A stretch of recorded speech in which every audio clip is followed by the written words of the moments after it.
After an emergency, you may need to survive on your own for several days, but are you ready? Once I show you how to build an emergency kit, you will be able to survive on your own for several days in the event of a disaster or terrorist incident.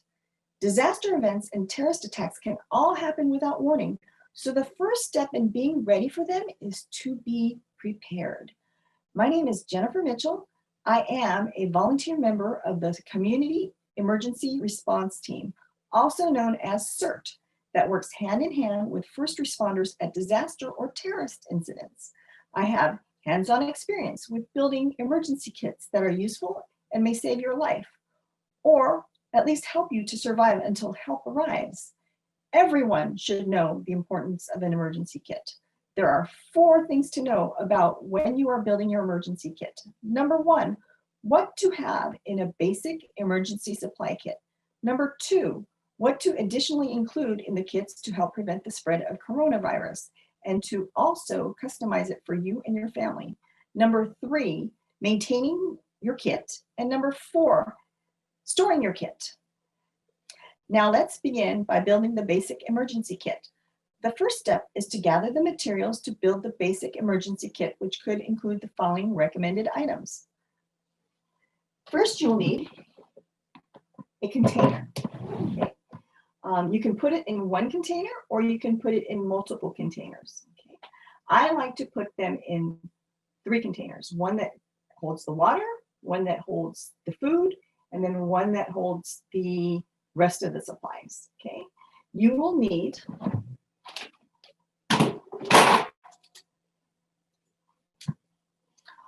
1 gallon of water per person per day for at least 3 days. Okay. You'll need food, at least a 3-day supply of non-perishable foods. Non-perishable usually means canned goods, right? So canned goods such as proteins, chunk chicken, tuna, baked beans. You got your vegetables like peas, green beans, whole corn, the carrots, whatever you want, as long as your family is going, or you and your family is going to eat them, right? Also fruits, don't forget your fruits, there's your peaches. You'll also need a battery-powered or hand-crank radio and a NOAA weather radio with tone alert. So the radio, flashlights. You can use a regular flashlight, one that requires no hands, put on your head. You can have light sticks or even lanterns. Okay. You would want also extra batteries. And what I do with the batteries, I individually wrap them. You can probably find smaller bags, but that way, if they corrode, they will not harm the rest of the batteries. So I put all the extra batteries in there, individually wrapped.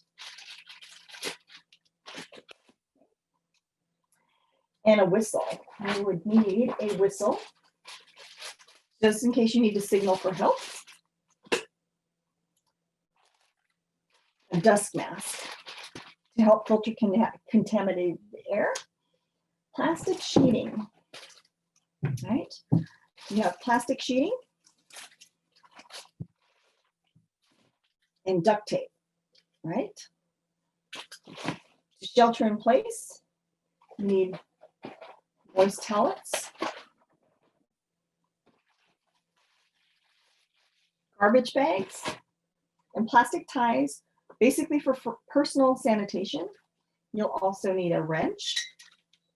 I like this 4-in-1 tool because it will help you turn off the water and gas. I also like the multi-tool, right?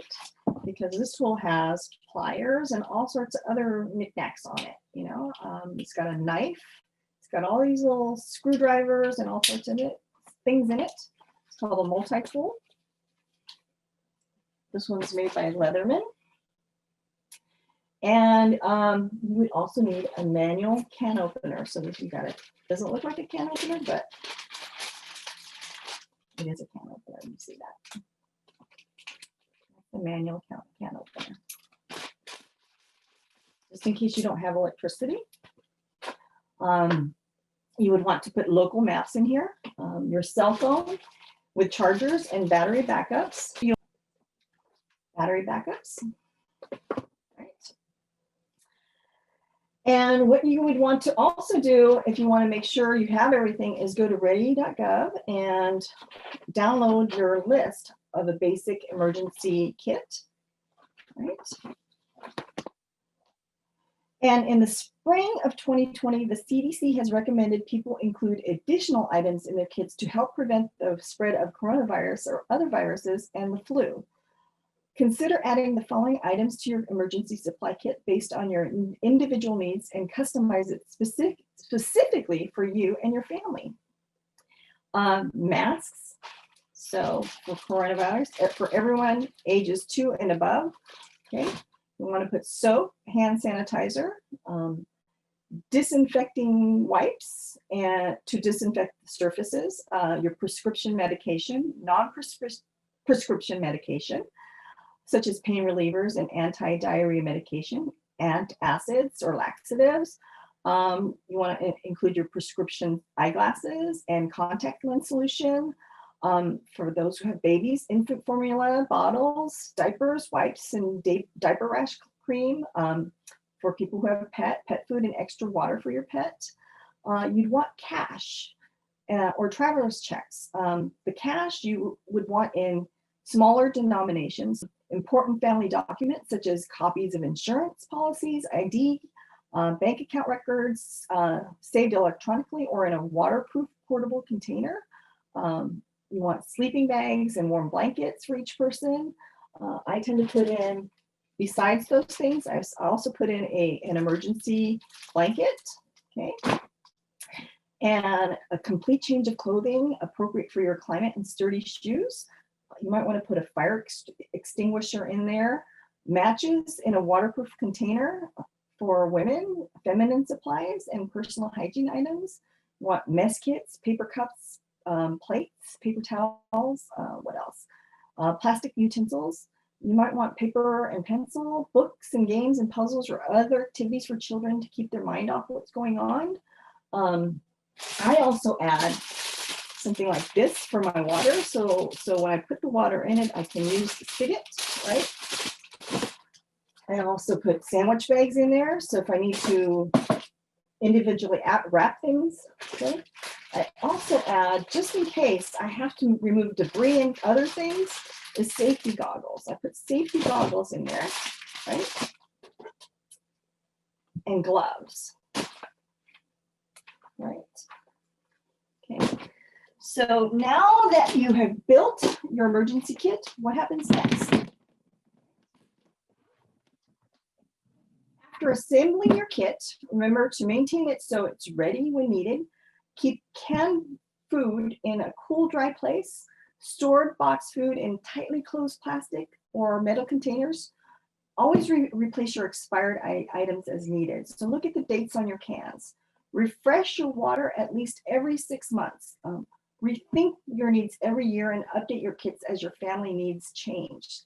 Now that you know how to maintain your emergency kit, where are you going to store it?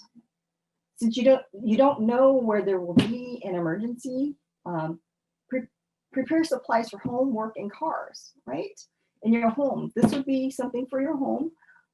Keep this kit in a designated place and have it ready in case you have to leave your home quickly. Make sure all family members know where it is kept, okay? For work, you can make the same kit. Be prepared to shelter at work for at least 24 hours. Your work kit should include food, water, and other necessities like medicines, as well as comfortable walking shoes stored in a grab-and-go case.